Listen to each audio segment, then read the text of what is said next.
fall, experience the plans we make, the risks we take, and the people in our lives who make it worth the ride.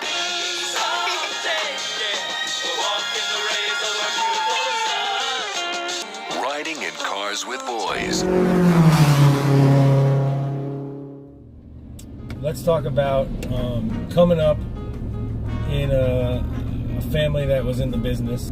My grandfather was doing insulation, commercial pipe covering, that type of stuff, you know, probably in the 60s and 70s. Then at the age of 50. Before Tyler Fiske was before I was born. So I'm 32. So this is way before me. Right. And then in 1980, when he was 50, he started a company. And then eventually my dad went to work there and everything. And I literally grew up working in the warehouse, pulling orders.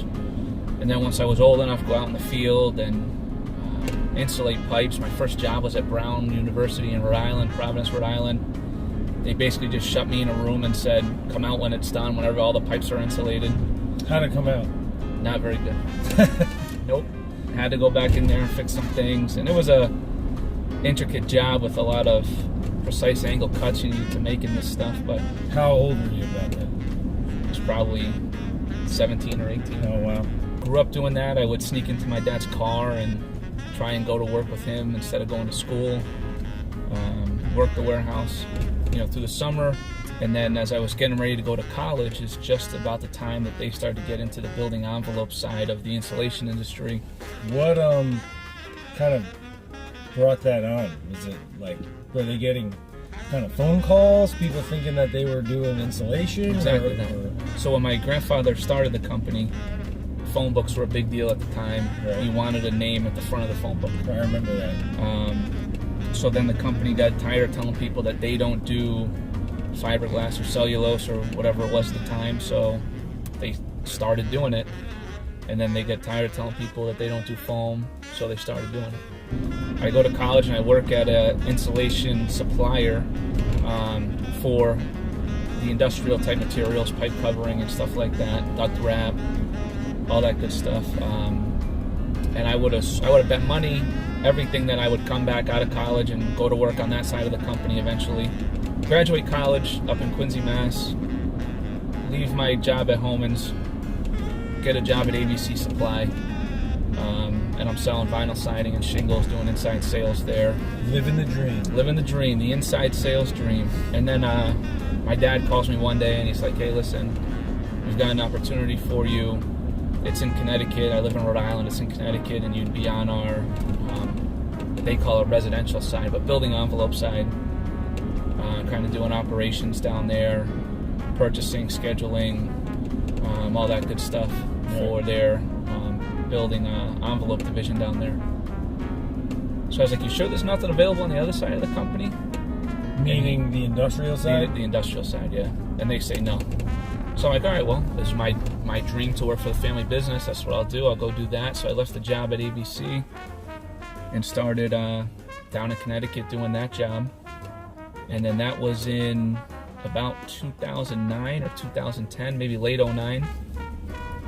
And then in late 2011, my dad came to me one day and he said, you know, the foam industry's changing, new regulations, new safety requirements, you know, all this stuff going on. We need somebody in charge of our spray foam business. I start that job, say January of 12, or that position, say January of 2012.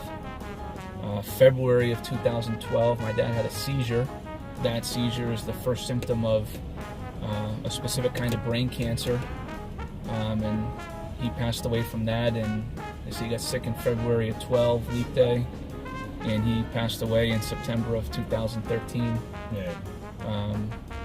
And the thing he told me about the job was there was a lot of requirements, but three main requirements. It was meet as many people as you can, learn as much as you can, and make us the best that you can. And so I really took that and ran with it. And it was just meet everybody in spray foam I could. I was going to college full time and working 30 to 40 hours a week. I met the requirements to graduate in 3.5 years, but walked with all my friends at the 4-year mark. But just that work ethic to, do as much as you can in a day, and just he's instilled that in me, that there's a lot of things people can outdo you in, but don't let them outwork you. I posted on LinkedIn, social media, considering a career change, wanted to stay in spray foam. Had a number of opportunities from contractors across the U.S. Thanks to you guys for reaching out, and also different manufacturers. Thanks to you guys as well. Doug Kramer, at the time Just Lapola, reached out to me and said, "Hey, if you want to change, we want to hire you. Let's just work it out." And I had met Doug actually at an SFWW convention a few years prior. We had lunch. Kurt Boehner, Doug Kramer, Ty Pennington, and I, and a bunch of other people at a table had lunch. And yeah, Doug was like, "Hey, if you wanna change, we want to hire you, point blank. Let's work it out." In your area? In my area, didn't have to move. The other manufacturers said I'd have to move. So, my dad was always, trying to get me to, work from a young age. Like I said, I'd always go into the shop with them as often as I could go to work. With my dad, I would, and then he'd get me into, I started caddying, and then back again working at the company. Golf caddy. Yeah, that was a golf caddy. Oh, yeah? That was like my first job. Yeah, nice.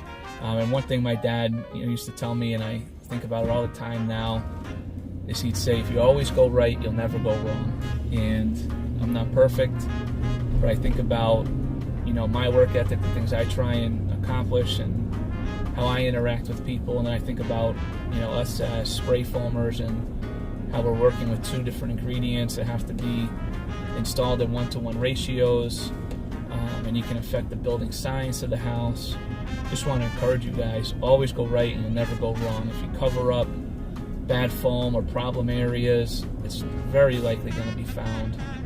And so as I interact with different people, and it's just something I think about. You always go right, you'll never go wrong. If you see something, say something. Yeah. Some of the holes that an installer crawls into were never meant to be occupied by a person. That is probably the first person to see that space sometimes in 100 years. Yep. And probably the last person to see that space in another 100 years. Sure.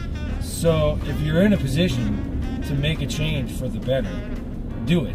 One of the questions or complaints or comments that always gets kind of brought up is, where's the value? What's the point of the SFWW? Why am I going to spend money to join this organization? What are you actually supporting? It would have been 2011 or 2012. The SFWW show was in Dallas. I should go to the show and figure out, see what I can learn there. And had you guys joined the SFWW at that point already, or were you kind of going to get your feet wet? We may have been members, but I don't think we were really engaged in the group if we were members at that point. Right. Certainly not to the extent that we became. Let's go over your kind of like that first show and that breakout session that ended up kind of hitting home. Yeah, so we go to the show. It was my uncle and I attended one breakout session. I remember vividly. It was on rig fires, and there was maybe about 100 people in this session. And one of the first questions was, who in here has lost a rig to a rig fire?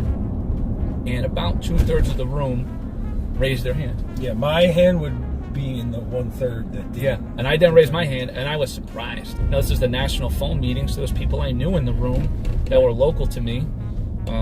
And I'm like, man, how do you have a rig fire? I just didn't understand that it was that significant of a potential issue, right, to even think about it, really. So we get back from the show, and one thing my dad was really good at, he'd take notes throughout all the meetings he would attend, and then he would write a synopsis email review of what he learned, what he found interesting, and he'd share it with the team. And taking that lead from him, what I did was I got all my notes together, wrote that email up, said, hey, this is kind of the interesting topics that were covered, this is what I learned, where are our areas of improvement, and things like that. And one of it was, should we expect a rig fire at some point? Should we in some way prepare for it? What would that really look like? How do we prepare for it? And no joke, about 3 or 4 days later, we lost the truck to a rig fire. It somehow caught on fire. The back cab did. The box. Driving down the road. Caught on fire driving down the highway. I just got on that. Yeah, right. Come on. Caught on fire driving down the highway. Truck was a total loss. I guess you can't really put your finger on where something like that is going to come from. Yeah. I don't know. Like, did you feel like you guys had done a little extra preparation afterwards? Yeah, we were preparing. We had put, extra fire extinguishers in. I want to say we added an extinguisher to every truck, but they were probably just the smaller extinguishers. Right. Someone even pulled over, like they, flashed the guys down on the highway to tell them there was a problem, and they pulled over with them and tried to put the fire out. That's incredible. And if they had one more extinguisher, that they could have put the fire out, but they didn't. So then, as we were, going forward from there, building rigs or having trucks put together, what you save on by going with smaller extinguishers, we just said, you know what, it's not worth it. Why are we going to save? Right. Or maybe not even about saving money. Sometimes it's just about what seems convenient. You're like, there's this little spot over here in the corner, and that'll fit a fire extinguisher perfectly. And it's like, well, yeah, but it'll fit like a bottle like this when you need to fit like a big one, a real one in there. Yeah, so then we started putting the larger ones in the back of the truck near the door, because theoretically, if you got a fire in your rig, you don't want to have to go into the fire to get the extinguisher. Right, it needs to be right there. Yeah, so we put one by the door to the back. We put one by the generator room door. We put one in the cab of the truck. And it was basically just, were this to ever happen again, we want it easily accessible so that they can grab it and hopefully put the fire out. So your first SPFA show became quite relevant. Let's talk about a couple things that the SPFA has worked on, or the types of things that they work on, kind of behind the scenes, that you wouldn't otherwise know. What am I signing up for? What am I getting involved with? What are you guys going to do to help my business? I think about things like, I believe the Appendix X, that test, and testing methods and everything was all put together through an SPFA committee, and manufacturer support. So that would be your, sugar foam open cell that you don't need the ignition barrier on. The SPFA is a body made up of its membership. The leadership is the membership. That's right. So, and the leadership's contractors. Right. Well, the board is how many seats are contractors? 6 seats are contractors. 6 are in non-contractors. Could be distributors, manufacturers, other positions within the industry. Right. And then the president and vice president are contractors. So the contractors outnumber the manufacturers at least 8 to 6. Okay. And it was intentionally set up that way, right, to be run by contractors. There's the Appendix X, which affects both open cell and closed cell foam, being installed across the country every day. Then I look at more recent events like California, where they were looking at banning products with isocyanates in them, which would be pretty hard to spray foam if you couldn't use isocyanate. Sure. And SPFA, along with some member contractors and probably non-member contractors too, we're on the front lines of fighting that to get it off that list and get it an approved product. And California pushes something through. A lot of other states are paying attention, and they tend to follow suit. I would imagine New York probably would have been very close behind California in an effort like that. Yeah, then you look at all the things that some of the other insulation manufacturers in this industry are doing, competitive products, and then you don't think that they'd bring that news to other states to say, hey, California banned this stuff, why don't you guys? It's a concern when it was all misinformation and probably lies that it was built on. There's still a lot of that going around. For sure. And then another recent one they were in was New Mexico was looking for a certification program after a number of failed foam roof installations. Okay. SPFA was there with their certification program to say, hey, we're the trade association. This was developed by spray foam companies and manufacturers in conjunction, hand in hand. It's relevant. It requires experience. It wasn't them pushing the state to require it. It was the state saying, we want to consider doing something, what's available. Right. And then SPFA stepped in and said, hey, we've got the program, because it doesn't make sense for the government to develop their own certification program for spray foam. Not unless they're going to do a massive study beforehand and hire hundreds and hundreds of experts in the field. Exactly. And then other states have looked at it. I had SPFA come to Connecticut when Connecticut was looking at requiring a certification program. We met with congressmen. They testified in front of Congress or whoever it was, whatever committees it was in Connecticut for it. So I've seen tremendous value to SPFA, and that's why I ended up running for the board, is seeing the opportunity to be on the cutting edge, kind of back to what my dad had said for, that basic job description. How do you keep on the forefront of all the new technologies and everything coming out of rules and regulations, is to be involved in the cutting edge and the people who are setting some of that stuff. I fully agree. That's why I first ran for the board. And well, you're Mr. Spray Foam Worldwide, so Doug Kramer from LaPola is the one who said, hey, Tyler, you should run again this year.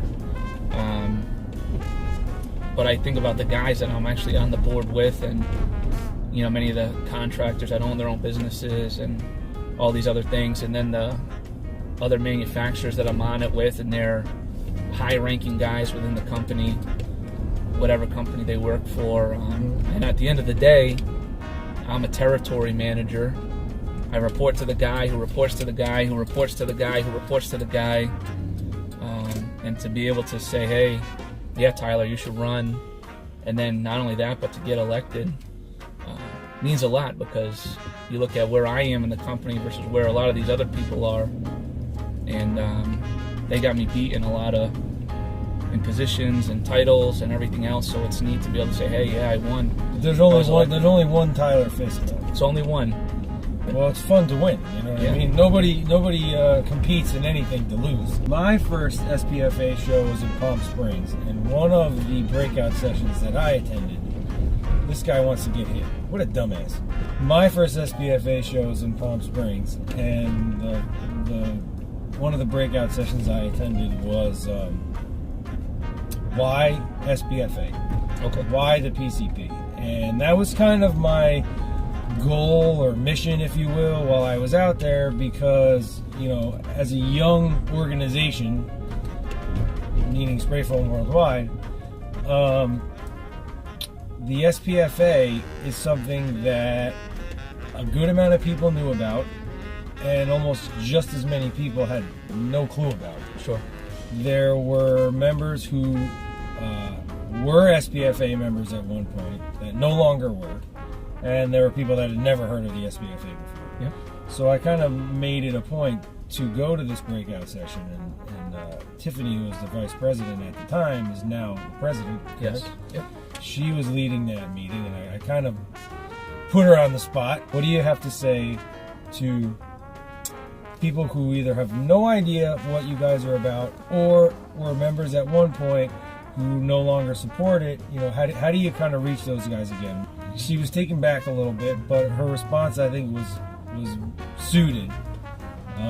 It wasn't a bunch of crap, you know what I mean? Okay. And it was you can't change the system from the outside. Yep. And like I said earlier, the SPFA is an organization, run and governed by the membership. Yep. So if you're not quite happy with the way the SPFA might run things, or what they focus their attention on, then it's kind of easy to change that. All you have to do is get involved.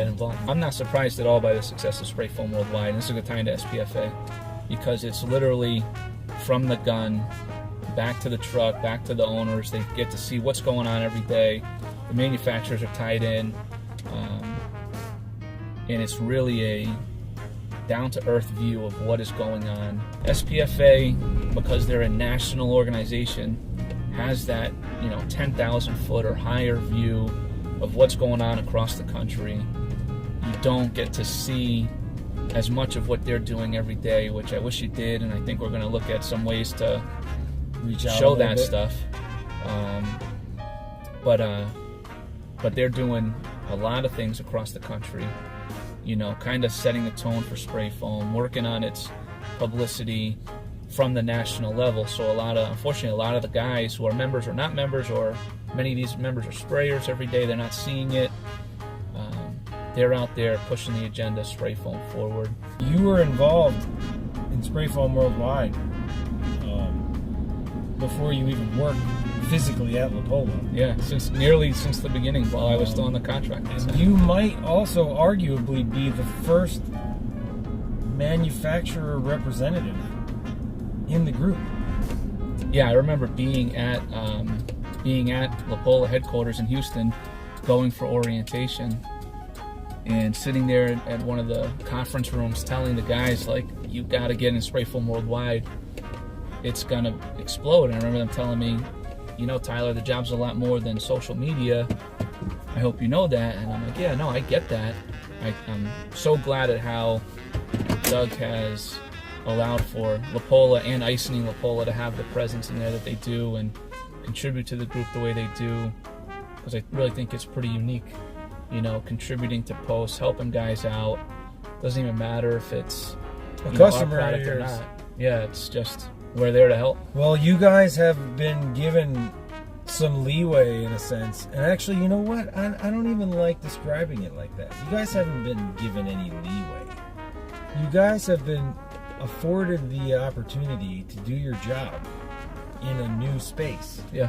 You trust them to represent your brand well in the world every day. In the grand scheme of things, I'm a guy that reports to the guy that reports to the guy that reports to the guy that eventually runs the company. Yeah, but maybe that'll be you one day. Maybe. You know what I mean? But I don't know about that. We're working with the people that have decided that it's a good idea to work with us. If you work for another company and your bosses are holding you back, I'm sorry. We're not going to tell a company like Icing and La Pola, you know, your reps post too much. Stop. Kind of funny to throw this in there like this, but you know, it's going to get brought up. May as well bring it up. And that's part of the foamer in me. Do you think we fooled them with that little speech? You think they... I think they bought it. I don't know. We'll see. Nice. Do me a favor. Next time, split the cash into 2 envelopes, because the one envelope is too thick. It doesn't fit my pocket. Okay. Yeah, you wear those skinny jeans, so it wouldn't... Yeah, they're like skin tight. Yeah. It's funny, you took that line about being at the Spray Foam Worldwide before it started. That's where I was going with it. I was like patiently waiting for you to answer. I could be like, oh yeah, and then get right in, but you did the whole HFO thing. So, dude, once again, thank you. Yeah. No, thank you. Thank Tyler. Thank Icing La Pola for supporting us, and you know, I would like to do a series of these videos, but if you can do it, step up and do it. Quick plug, all the Icing La Pola customers out there, thank you. If you're interested in trying the products, reach out.